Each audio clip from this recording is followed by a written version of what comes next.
चाहे मैं घोर अंधकार से भरी हुई तराई से होकर चलूं तो भी हानि से नहीं डरूंगा। क्यों? क्योंकि तू मेरे साथ रहता है। ये जो वचन है ये बहुत गहरा वचन है, और जब हम इस पे पढ़ते हैं, जब हम इसको देखते हैं, बहुत सारे लोग इसको संकट के समय में, मुसीबत के समय में अपने पास में रखते हैं, लिख के रखते हैं कि चाहे मैं घोर अंधकार से भरी हुई तराई से होकर चलूं तो भी मैं हानि से नहीं डरूंगा। हमेशा है कि जैसे मैं बार बार सिखा रहा हूँ कि जब हम आत्मिक चीज़ें ठीक करते हैं, शारीरिक चीज़ें अपने आप अच्छी हो जाती हैं। जैसे ही हम आत्मिक बातों में बढ़ते हैं, आपकी शारीरिक बातें अपने आप बढ़ने लग जाती हैं। सारी चीज़ें मैं आपको हज़ारों बाइबल में से एक स्टोरी निकाल के बता सकता हूँ कि मुसीबतें उनके सामने रही और जब उन्होंने परमेश्वर पे फोकस किया। याद है मैंने पिछले दिनों में एक वचन डाला था ग्रुप में और नीचे लिखा भी था, वो कहीं का फॉरवर्ड नहीं, वो मैंने अपने हाथ से टाइप कर अपने। वो वैसा है कि यहूदी लोग, इजरायली लोग मिस्र से निकल रहे हैं, और जब वो निकल रहे हैं तो एक एक करके उनके जीवन में मुसीबतें आ रही। आपके जीवन में भी मुसीबतें आ सकती है, मेरे जीवन में भी मुसीबतें, उनके जीवन में मुसीबतें आ रही हैं। अलग अलग राजा उनको क्या करें, मारने के लिए खड़े हो रहे हैं, तकलीफ़ दे रहे हैं, सब सारी चीज़ें आ रही। अब एक मुसीबत नेचुरली आ गई कि उनके सामने क्या था, यरदन नदी थी। और जब ये यरदन नदी उनके सामने आ गई तो अब कैसे पार करेंगे, है ना। राजा कोई खड़ा हो जाए तो उसको परमेश्वर मार देगा, परमेश्वर वो कर देगा, हरा देगा। अब ये इसको कैसे करेंगे, तो परमेश्वर ने एक उपाय बताया यहोशू को। उसने कहा कि वाचा का जो संदूक है, जिसमें परमेश्वर की आज्ञाएं मूसा को दी गई, वो वाचा को संदूक में रखा गया और कहा कि ये जो संदूक उठाएगा, इनके पैर जैसे ही पानी पे पड़ेंगे, पानी रुक जाएगा, थम जाएगा और लोग जो हैं चले जाएंगे। और वैसे ही हुआ कि जो वाचा का संदूक उठाने वाले थे, उन्होंने वचनों को उठाया और अपने कंधों पर लिया, और जैसे ही पहला पैर यरदन पे रखा, पानी खड़ा हो गया, पानी रुक गया, जहाँ था वहीं का वहीं थम गया और दीवार का काम करने लगा। ये उस समय नहीं, आज भी होता है। आप वचन को उठाएंगे, परमेश्वर आपको उठाएगा।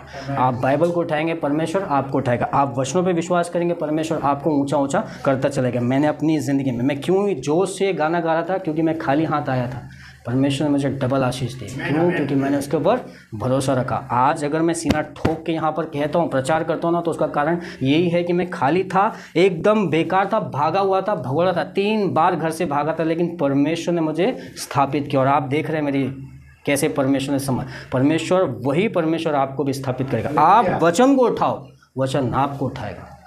जितने लोगों ने परमेश्वर को सीरियसली लिया, परमेश्वर ने उनको सीरियसली लिया। यरदन उनके सामने खड़ी थी, मुसीबतों का पहाड़ उनके सामने खड़ा था, लेकिन परमेश्वर ने कहा वचन के उठाने वालों को पहला कदम रखने दो, अपने आप पानी थम जाएगा। आप वचन को उठाइए, वचन आपको उठाएंगे। आप परमेश्वर को सीरियस लीजिए, परमेश्वर आपके लिए सारे मार्ग, बहुत कठिन है ये यरदन, बड़ी गंभीर नदी, कई लोग उसमें डूब मरे, कई लोगों ने उसमें जिंदगियां गंवाई, लेकिन परमेश्वर ने कहा वचनों को उठाओ, मैं तुम्हारे लिए सब कुछ कर दूंगा। प्रभु आपको उठाए, आप वचनों को उठाएं और परमेश्वर आपके जीवन को उठाएगा। यहाँ पर लिखा है, चाहे मैं घोर अंधकार से भरी हुई तराई से होकर चलूं तो भी हानि से नहीं डरूंगा।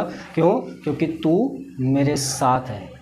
आज अगर आपको डर लगता है तो आज हमें ज़रूरत है कि अपना भरोसा कहाँ रखें। दाऊद, जैसे हम शुरुआत से सीख रहे हैं, भजन 23:1 से लेके हमने सीखा, मैंने बताया कि दाऊद चरवाहा है और चरवाहे के प्रोस्पेक्ट से वो लिख रहा है कि वो मुझे हरी हरी चारागाह में लेके चलता है, वो सुखदाई जल के झरने के पास लेके आता है, वो मेरा चरवाहा है। तो उसका नज़र वो चरवाहे के रूप में, और वो उसी तरीके से देख के चल रहा है। यहाँ पर अब वो कहता है कि चाहे मैं घोर अंधकार से भरी हुई तराई, चाहे मुसीबतों की, एक बाइबल का ट्रांसलेशन में लिखा है, चाहे मैं मृत्यु की तराई से होकर चलूँ तो भी मैं नहीं डरूंगा। क्यों? क्योंकि परमेश्वर क्या है, मेरे साथ में है। वो चरवाहे को एक परमेश्वर के रूप में देख रहा है, क्योंकि वो चरवाहा है तो वो देखता है। अब जब हम इसको देखते हैं गहराई से, अगर हम समझते हैं, तो जो चरवाहा होता है ना, वो अपनी भेड़ों के लिए ये चारा, मैंने बताया कि यहाँ पे चराएगा, फिर यहाँ ख़त्म हो गई तो सूखी जगह पे रखेगा नहीं, क्या करेगा, नेक्स्ट जगह पे लेके आएगा। तो नेक्स्ट जगह शायद ऐसी जगह पे हो जो गहरी जगह पे हो, शायद नीचे की तरफ है। मैं जब इस पर ध्यान कर रहा था तो मुझे ऐसा लग रहा था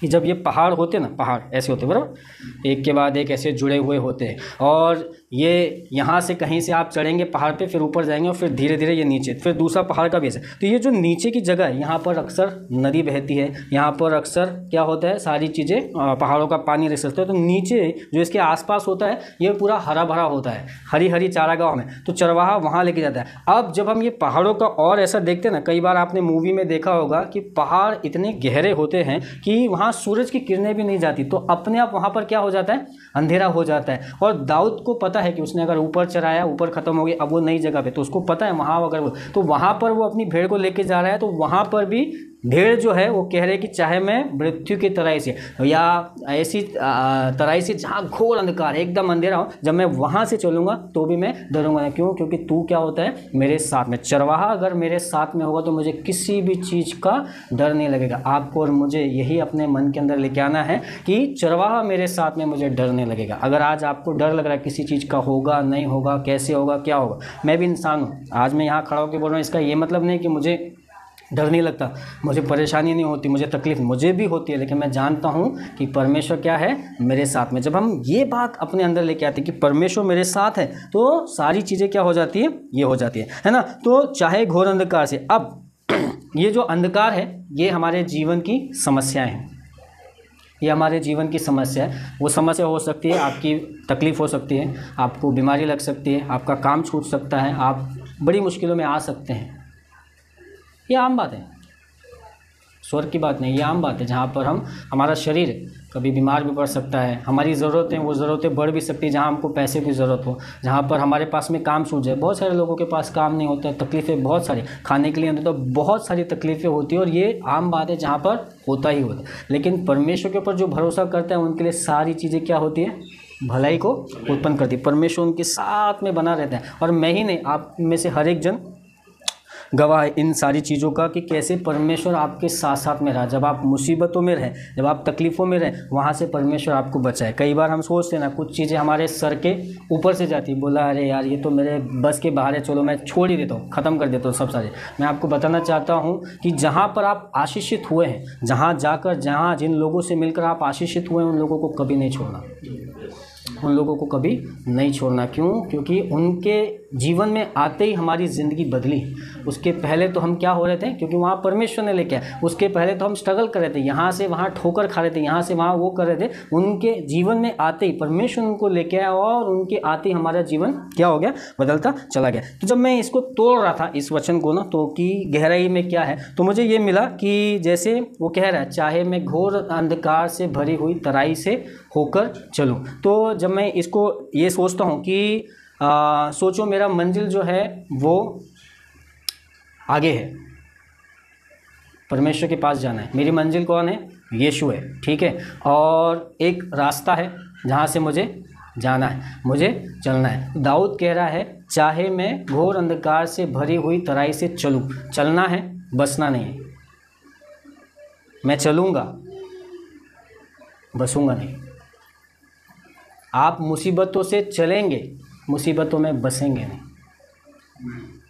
आपके जीवन में मुसीबतें आएगी, पर वो आपकी मंजिल नहीं है। चलूँगा, बसूँगा नहीं।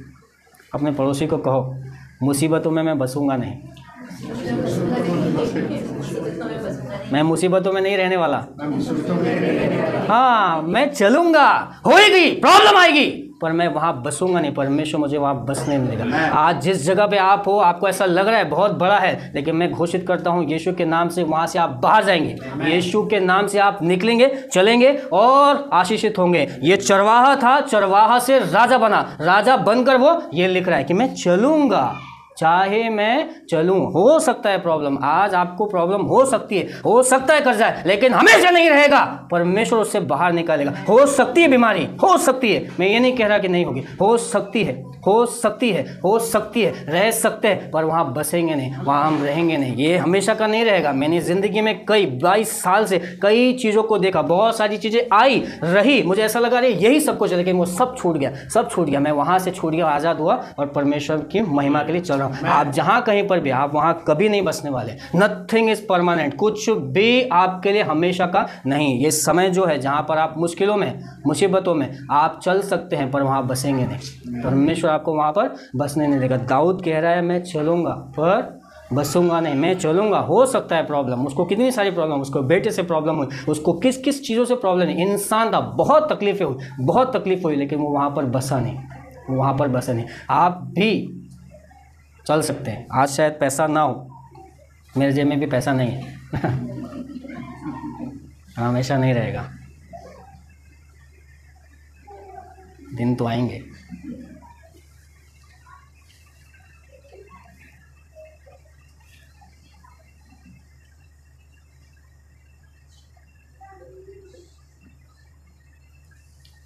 जीवन में परिस्थिति हमेशा एक सी नहीं रहेगी, और जब परमेश्वर हमारे साथ है तो ये परिस्थिति सच में ऐसी नहीं रहेगी। जो यहोवा की बाट जोते हैं वे नया बल प्राप्त करते जाएंगे, वे उकाबों के समान उड़ेंगे, वे चलेंगे पर थकेंगे नहीं, वे दौड़ेंगे पर श्रमित नहीं होंगे, वे ऊंचा ऊंचा ऊंचा ऊंचा ऊंचा ऊंचा ऊंचा उड़ते चले जाएंगे। आप जब परमेश्वर पर भरोसा करेंगे, शायद आज आपके पास पंख ना हो, शायद आज आप लंगड़ रहे हो, शायद आपको चलने को नहीं हो रहा, शायद आप मुश्किलों में, शायद आपके पास पैसा नहीं, शायद आपके पास अच्छा काम नहीं, शायद आपके पास बहुत तकलीफ है, लेकिन मैं आपको बताना चाहता हूँ कि आप हमेशा ऐसे नहीं रहेंगे।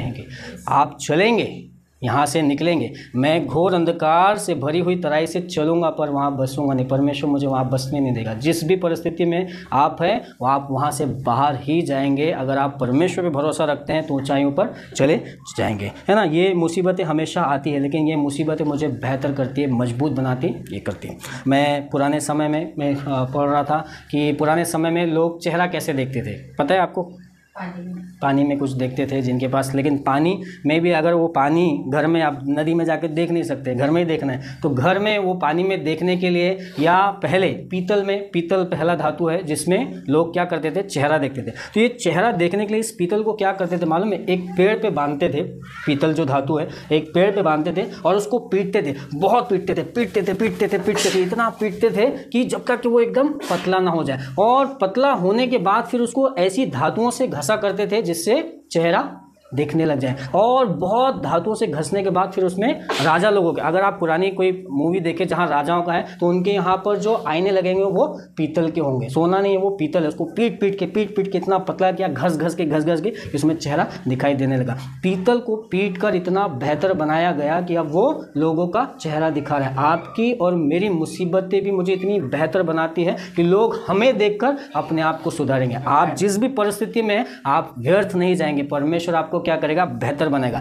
आपकी आंखों की चमक देख के, आपके चेहरे की चमक देख के, आपकी बातों की खुशबू देख के लोगों का जीवन बदलेगा। अरे वाह, क्या व्यक्ति है, क्या पर्सनालिटी। आप जिस भी मुसीबत में, वो मुसीबतें आपको हमेशा बांध कर नहीं रखेगी, वो मुसीबतें हमेशा आपको पकड़ के नहीं रखेगी। आप हर परिस्थिति से क्या होंगे, बेहतर हो जाएंगे। वही दाऊद कह रहा है कि मैं चलूंगा, रुकूंगा नहीं, मैं चलूंगा, मैं वहां रुकूंगा नहीं। आप चल सकते हैं, हो सकता है, लेकिन आप वहां पर रुकने वाले नहीं। आप और मैं हमेशा बढ़ते चले जाएंगे, बेहतर होते चले जाएंगे। तो चाहे मैं घोर अंधकार से भरी हुई तराई से होकर चलूं तो भी हानि से नहीं डरूंगा, क्योंकि परमेश्वर मेरे साथ है। इसमें तो मैं बहुत सारी चीज़ें बोल सकता हूं, लेकिन आज अब मैं वो सब छोड़ता हूं। अब मैं आपको एक व्यक्ति की कहानी बताता हूँ, कहानी क्या, घटना बताता हूँ। इसका नाम पौलुस है। क्या नाम है? पौलुस है। और ये बाइबल में इसने करीब 13 किताबें लिखी है, और एक किताब जिसके 28 अध्याय हैं, और ये इसका वर्णन 9 और 10 से शुरू होता है और 28 अध्यायों तक के होता है। ये प्रेरितों की किताब है। तो प्रेरितों 20 में इस व्यक्ति के ऊपर भविष्यवाणी होती है। ये कह रहा है कि अब मैं रोम में जाऊंगा और वहाँ जाके प्रचार करूंगा। तो वहाँ पर ये लोग बैठे आपस में ऐसी बात करें, और वहाँ पर पौलुस ने कहा, बोला मैं रोम में जाऊँगा और वहाँ पर प्रचार करूँगा, क्योंकि परमेश्वर मुझे वहाँ पर बुला रहा है। तो उसी के बीच में एक आदमी आया और उसने अपने आप को हाथ से अपने आप को बांधा और नीचे गिरा के बोलता है कि तू रोम में जाएगा, तेरे को ऐसा बांधा जाएगा। और उसने भविष्यवाणी की। और फिर वो 20वें अध्याय में वो लोग लिपट लिपट के रोते हैं, क्योंकि पौलुस कहता है नहीं, कुछ भी हो जाए मैं परमेश्वर का वचन सुनाने के लिए जाने वाला हूँ। और फिर वो वहाँ पर जाता है। फिर 21वें अध्याय में वो वहाँ पहुँचकर उसने पहला प्रचार किया, और पहला प्रचार में उसको लोगों ने क्या कर लिया, पकड़ लिया। फिर पकड़ने के बाद में उसके ऊपर इल्ज़ाम लगाने लगे कि तू परमेश्वर की निंदा कर रहा है, ये कर रहा है। तो 21वें अध्याय से उसका वर्णन शुरू होता है पकड़ने के बाद। तो पकड़ते तो पहले महायाजकों के पास आता है, लोगों के के पास आता है, भीड़ के पास आता है, फिर वहाँ पर वो कुछ बोलते हैं तो फिर एक दूसरे राजा जिसका नाम अभी मैं वो सीरीज मुझे ध्यान नहीं,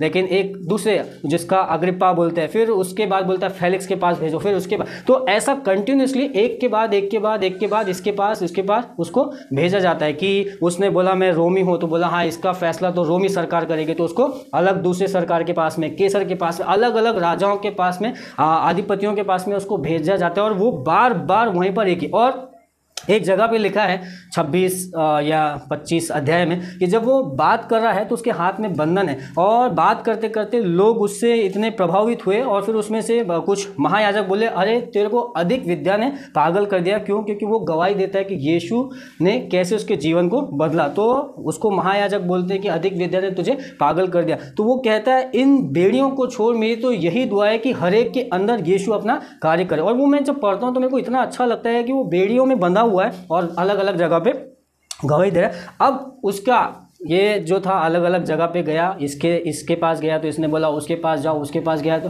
बोला उसके पास जाओ, उसके पास गया तो बोला उसके पास जाओ, और वो बार बार यहाँ से वहाँ जा रहा है। अब फाइनली उसको बांध के एक जहाज से अलग जगह पे लेके जा रहे हैं, उसके पास में खड़ा करने के लिए लेके जा रहे हैं कि वहाँ जाके तेरे को क्या करना पड़ेगा, गवाही देना पड़ेगा। तो अब पहले के समय में क्या होता था कि जो यात्राएँ होती थी एक देश से दूसरे देश, वो कैसे होती थी?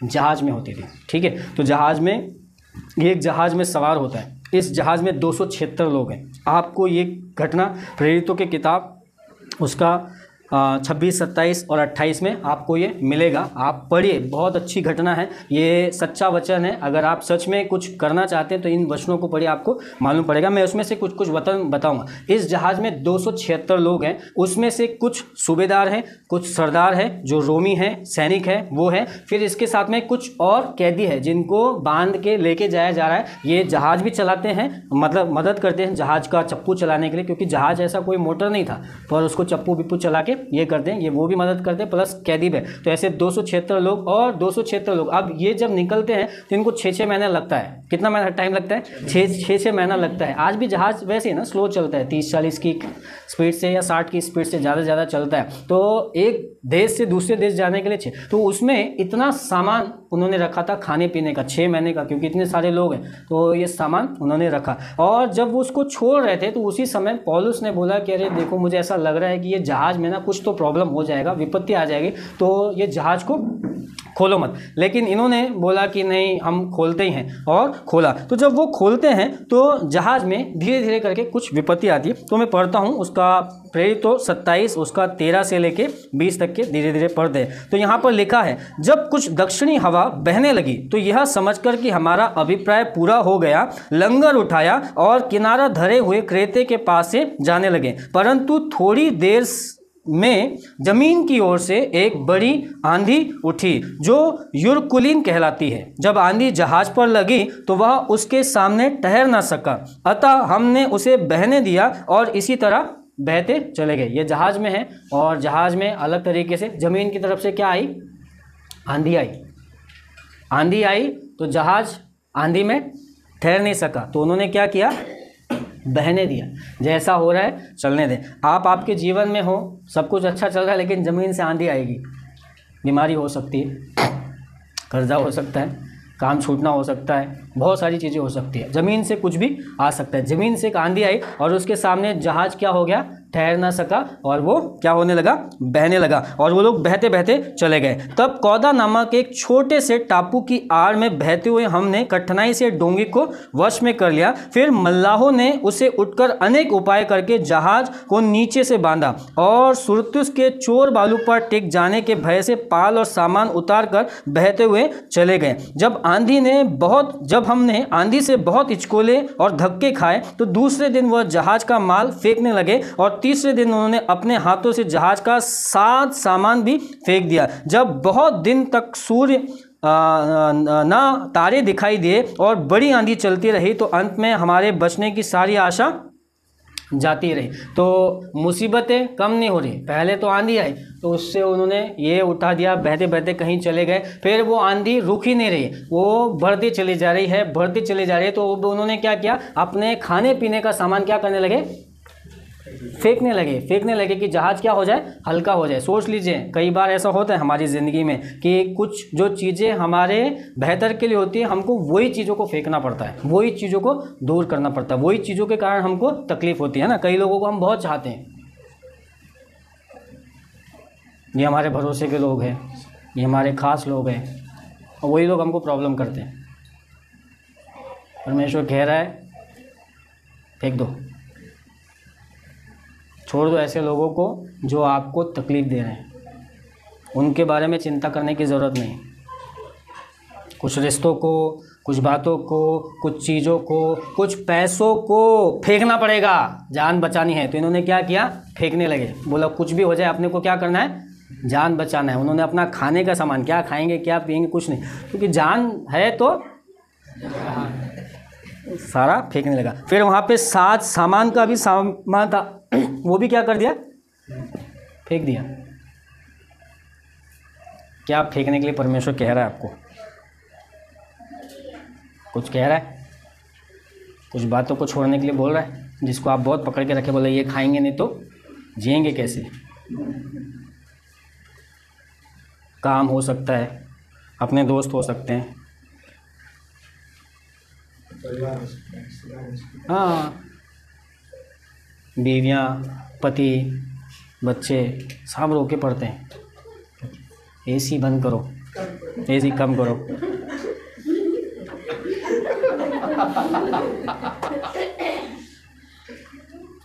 बहुत सारे लोग हमारे जीवन में मुसीबत बन जाते हैं, एसी मुसीबत बन गई है ना। ये बहुत सारी चीज़ें हमारी ज़िंदगी में मुसीबत बनती है, और परमेश्वर हमको क्या करते हैं, उन मुसीबतों को बोलते अरे छोड़ दे भाई, बस कर बस कर बस कर, फेंक दे फेंक दे फेंक दे फेंक दे। नहीं फेंकेगा तो तू जाएगा। आज परमेश्वर चाहता है कुछ चीज़ों को समुंदर में फेंक दो, फेंक दो। सोचो परमेश्वर कह रहा है फेंक दो, वो नहीं काम आएगा, तेरा पैसा, तेरा काम, तेरी चीज़ें नहीं काम आएगी, फेंक दे, छोड़ दे। कुछ चीज़ें जो ज़बरदस्ती तेरे को पकड़ के रखे, गुस्सा, नफरत, चिढ़, घमंड, अबे फेंक दे, फेंक दे, डूब मरेगा। घमंड फेंक दे, कुछ काम नहीं आएगा, फेंकना पड़ेगा। तो वो लोग फेंकने लगे फेंकने लगे फेंकने लगे। मुसीबतों में कई बार हमको चीज़ों को क्या करना पड़ता है, फेंकना पड़ता है, अगर आप बचना चाहते हैं तो कुछ चीज़ों को। अब यहाँ पर एक और चीज़ है, बहुत दिनों तक के सूरज भी नहीं दिखा, चांद भी नहीं दिखा, मतलब इतनी क्या हो गया था वहाँ पे, यह आंधी इतनी कैसी भयानक हो सकती। लिखा है जब बहुत दिन तक ना सूर्य न तारे दिखाई दिए और बड़ी आंधी चलती रही तो अंत में हमारे बचने की सारी आशा जाती रही। मतलब कहाँ थे वो, बीच समुद्र में। ऐसा कैसे हो सकता है, हो सकता है आपकी ज़िंदगी कितनी भी अच्छी क्यों ना हो, कभी कभी ऐसे बादल, काले बादल आपके जीवन में छा जाएंगे जिससे ना तो आपको सूरज दिखाई देगा न तारे दिखाई देंगे। उन समय में सिर्फ परमेश्वर आपकी आशा रहेगी। और इसके बाद के वचनों में लिखा है, पौलुस कहता है कि उदास मत हो, निराश मत हो, क्योंकि जिस परमेश्वर के सामने मैं खड़ा होता हूं उसने मुझे आप अपना स्वर्गदूत भेजकर मुझे कहा है कि तू निश्चय जाकर मेरी गवाही देगा, तेरे साथ में तेरे लोगों का बाल भी बाका नहीं होगा। कितनी मुसीबत है, मुसीबतों के ऊपर मुसीबत है। और लिखा है जब वे बहुत दिन तक भूखे रह चुके तो पौलुस ने उनके बीच में खड़े होकर कहा, हे लोगों, चाहिए था कि तुम मेरी बात मानकर क्रेते से ना जहाज खोलते और ना यह विपत्ति आती और यह ना हानि उठाते, परंतु अब मैं तुम्हें समझाता हूं, ढांढस बांधो, क्योंकि तुम में से किसी की प्राण की हानि नहीं होगी पर केवल जहाज की होगी। क्योंकि परमेश्वर जिसका मैं हूं और जिसकी सेवा करता हूं उसके स्वर्गदूत ने आज रात मेरे पास आकर कहा, हे पौलुस मत डर, तुझे कैसर के सामने खड़ा होना अवश्य है। देख परमेश्वर ने सबको जो तेरे साथ यात्रा करते हैं तुझे दिया है, इसलिए सज्जनों ढांढस बांधो, क्योंकि मैं परमेश्वर का विश्वास करता हूं, जैसा मुझसे कहा गया है वैसा ही होगा। चाहे मैं घोर अंधकार से भरी हुई तराई से होकर चलूं तो भी हानि से नहीं डरूंगा। पूरा अंधकार, सूरज नहीं दिख रहा, तारे नहीं दिख रहे, सब तरफ मुसीबत है, लोग परेशान है और बोल रहे अब तो हम मरेंगे। उस समय में पौलुस के पास में वचन आया, पौलुस के पास में स्वर्गदूत आया, बोला ढांढस बांध, हिम्मत रख, क्योंकि तुझे कैसर के सामने खड़ा होना है। मंजिल उसकी कैसर के सामने खड़ा है। ये तो रास्ता है जहाँ पर मुसीबतें आ सकती है। आपकी मंजिल परमेश्वर के सामने खड़ा होना है। ये तो रास्ते जहाँ पर मुसीबतें आ सकती है, प्रॉब्लम हो सकती है, आंधी आए, तूफान आए, कुछ भी हो जाए, क्योंकि परमेश्वर ने आपको वाचा दिया। आज इस वाचा को ले लो कि मैं कितनी भी मुसीबतों से होकर चलूँ तो भी हानि से नहीं डरूंगा। क्यों? क्योंकि परमेश्वर क्या होगा? मेरे साथ में होगा। आपके साथ में परमेश्वर, पौलुस के साथ में परमेश्वर था और परमेश्वर ने उसे कहा कि तू ढांढस बांध, ना तो तेरी और ना ही तेरे साथ में रह रहे। उनका आगे कहीं वचन में लिखा है उनका एक बाल भी बाका नहीं होगा, एक बाल भी उनका नहीं जाएगा। ढांढस बांधो। आज शायद मुसीबत के लिए हो सकती है, पर बाइबल का वचन हमें बताता है कि ढांढस बांधना है, हिम्मत रखना है। क्यों? क्योंकि परमेश्वर क्या होगा? हमारे साथ है। पौलुस को पूरा यकीन था कि मैं घोर अंधकार से चलूंगा तो भी नहीं डरूंगा। क्यों? क्योंकि मेरा बचाने वाला कौन है? आपका बचाने वाला कौन है? आप कैसे भी मुसीबतों में क्यों ना हो, शायद आपको फील ना हो, शायद आपको ऐसा लगे कि ये छोटा सा है ना चर्च है, इधर ये आदमी क्या बोल रहा है, शायद आज ऐसा लगे, लेकिन मैं आपको बताना चाहता हूँ, कहीं लिख लो कि परमेश्वर मेरे साथ है, वो मेरी हड्डी हड्डी की रक्षा करेगा, वो मुझे कहीं पर भी मुश्किलों में जाने नहीं देगा। मैं गिरूंगा लेकिन परमेश्वर मुझे उठाएगा, मुसीबतें आएगी लेकिन परमेश्वर मुझे उनसे बाहर निकालेगा। फिर आगे कहता है तेरे सोटे और तेरी लाठी से मुझे क्या होती है? राहत मिलती है, मुझे शांति मिलती है। पुराने समय में सोटा और लाठी, इनकी जो लाठी होती है ऐसे गोल हुआ करती थी। ये जो लाठी है मारने के लिए नहीं हुआ करती थी, पर ये जो लाठी है उनको चेक करने के लिए, शायद उनका कहीं पे तकलीफ है तो उससे चेक करती है। ये लाठी उनको रास्ता दिखाने के लिए, शाम के समय में जो भेड़ों को बाड़ों के अंदर किया जाता था तो ये लाठी से उनका गला पकड़ के और इस तरीके से, क्योंकि उनको दिखाई नहीं देता, उनको समझ में नहीं आता, यहाँ वहाँ घूमती है, तो भेड़ों को उससे उस घुमावदार से पकड़ के उनको क्या किया जाता? अंदर किया जाता था। आपके ऊपर अगर कोई लाठी चल रही है, आपके ऊपर अगर कोई मुसीबतें आई तो याद रखिए वो आपको नष्ट नहीं करेगी, पर वो आपको बेहतर बनाएगी। मैंने बताया ना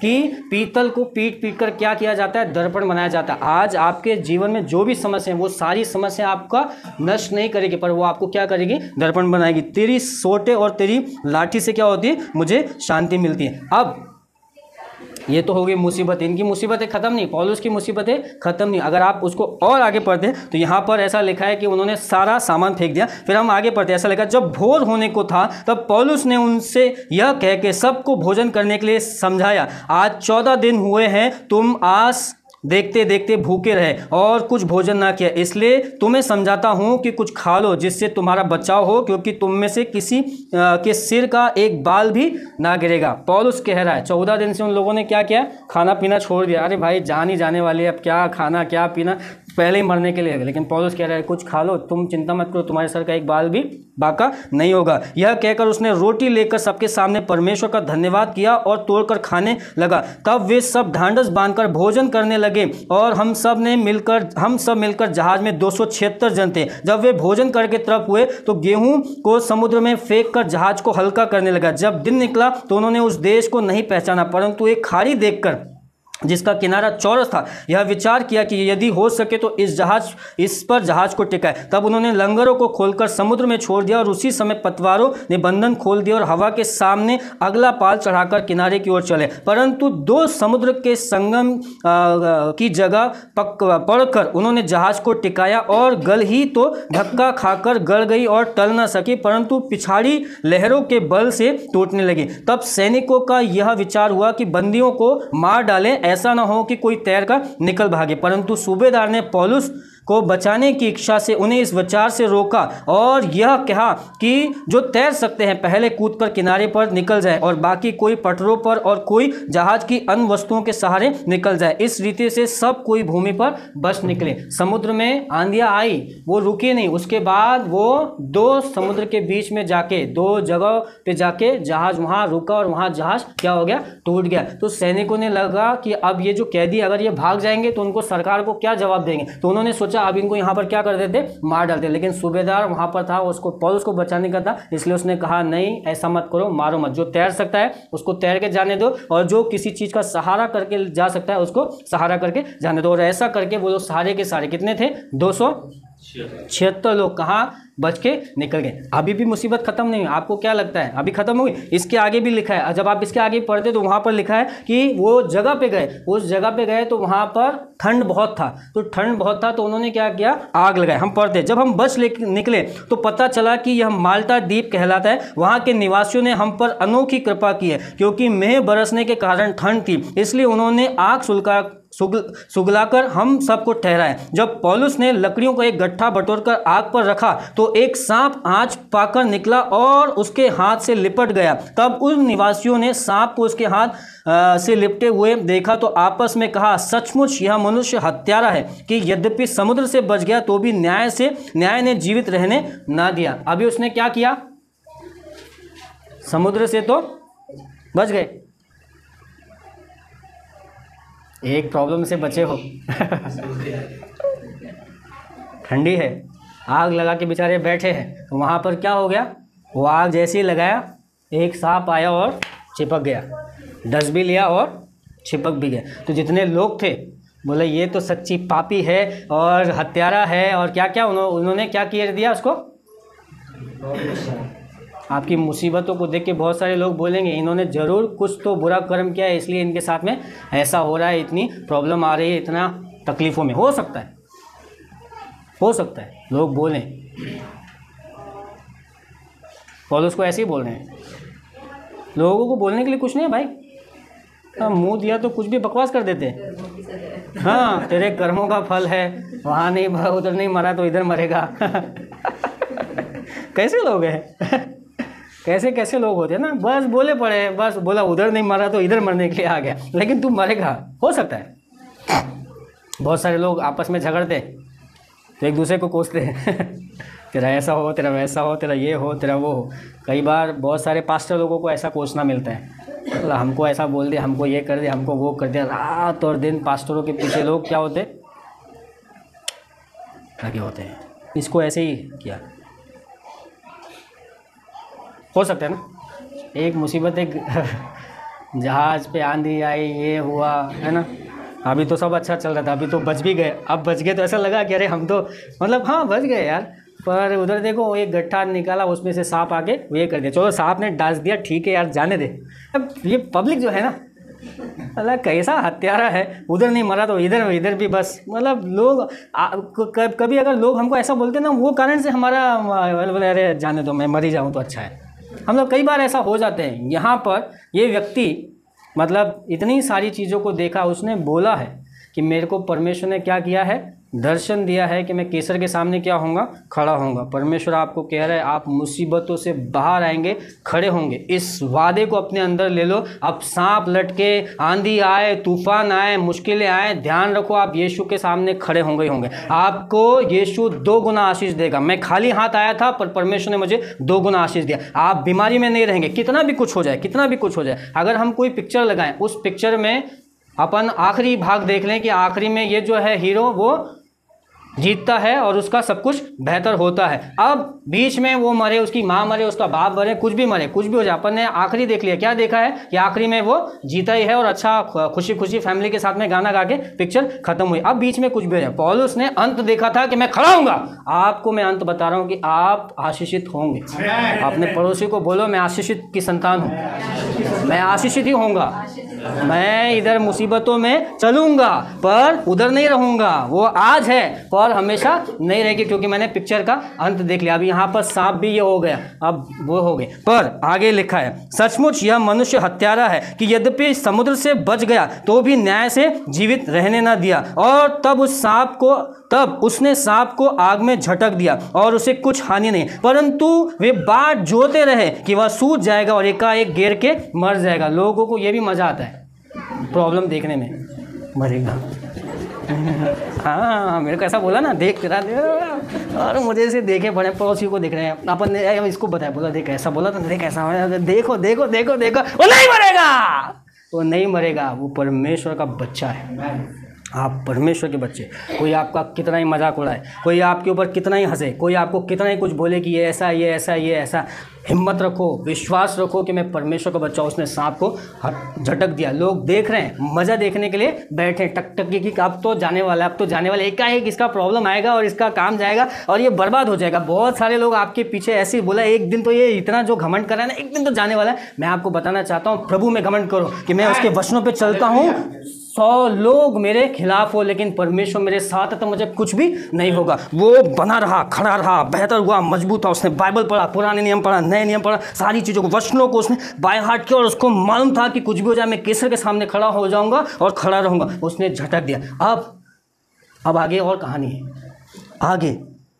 परंतु जब वे देर तक देखते रहे और देखा कि उसका कुछ भी नहीं बिगड़ा, तो अपना विचार बदल कर कहा, यह तो कोई, आपने भी पढ़ा ना, मैं नहीं पढ़ रहा हूँ, आपकी बाइबल में, आप अगर बाइबल खोलेंगे तो उसमें बड़ा है। अरे पहले तो बोल रहे थे, ऊपर क्या बोला ये सचमुच हत्यारा है, दुष्ट है। आप क्या कह रहे हैं? आप वचनों पे बने रहो मेरे दोस्त, परमेश्वर आपको खड़ा करेगा। और जो लोग आपको उल्टा बोलते हैं उनके सामने आपको अब एक उपाधि देगा, एक बेहतर मनुष्य बनाएगा। ये लोग पहले तो हत्यारा कह रहे थे, आप कह रहे देवता है। अरे काय देव मानुष है रे बाबा, हैं? बने रहो, बने रहो, बने रहो। अब मुसीबतें जितनी आई ना उतने आशीष भी। इसके आगे भी और कहानी है। उधर एक उनका गांव का सरपंच था, लिखा है, चलो पढ़ते। तब उस जगह के आसपास उस टापू के प्रधान पुबलियुस की भूमि थी। उसने हमें अपने घर ले जाकर 3 दिन मित्रभाव से पाहुनाई की। पुबलियुस का पिता ज्वर और आव लहू से रोगी पड़ा था, अतः पौलुस ने उसके पास घर में जाकर प्रार्थना की और उस पर हाथ रखकर उसे चंगा किया। सरपंच के पिता बीमार था, रोगी था। पौलुस ने क्या किया? प्रार्थना की और उसको। अब और भी देखो, फिर ऐसा लिखा है, जब ऐसा हुआ कि उस द्वीप के बाकी बीमार आए और चंगे किए गए। पहले तो बुरा बोल रहे थे, अब एक चंगाई हुई, उसके बाद पूरा गांव आके क्या कर रहा है? प्रार्थना करा रहा है। आप जिस जगह पर रहेंगे, आप अगर प्रभु में मजबूत है तो चाहे घोर अंधकार से भरी हुई तराई से होकर चलूँ तो भी हानि से नहीं डरूंगा, क्योंकि तू मेरे साथ साथ में बना रहता है। पौलुस कैसर के सामने खड़ा होता है, उसने गवाही दी, उसने बताया परमेश्वर के बारे में कि कैसे उसका मन बदला। आप जहाँ कहीं पर भी हैं, अगर आप परमेश्वर के वचनों में बने रहते हैं, आप मुश्किलों को थामे रहते हैं कि कुछ भी हो जाए, मैं यहाँ पर बसने वाला नहीं हूँ। अपने पड़ोसी से बोलो, मैं मुसीबतों में बसने वाला नहीं हूँ। मैं तो परमेश्वर के पास जाऊँगा ही जाऊँगा, चलूँगा। हो सकता है आज प्रॉब्लम है, हो सकता है, पर यहाँ हमेशा रहेगा नहीं। आइए हम खड़े हो जाएं। अंधेरों में तू रोशनी।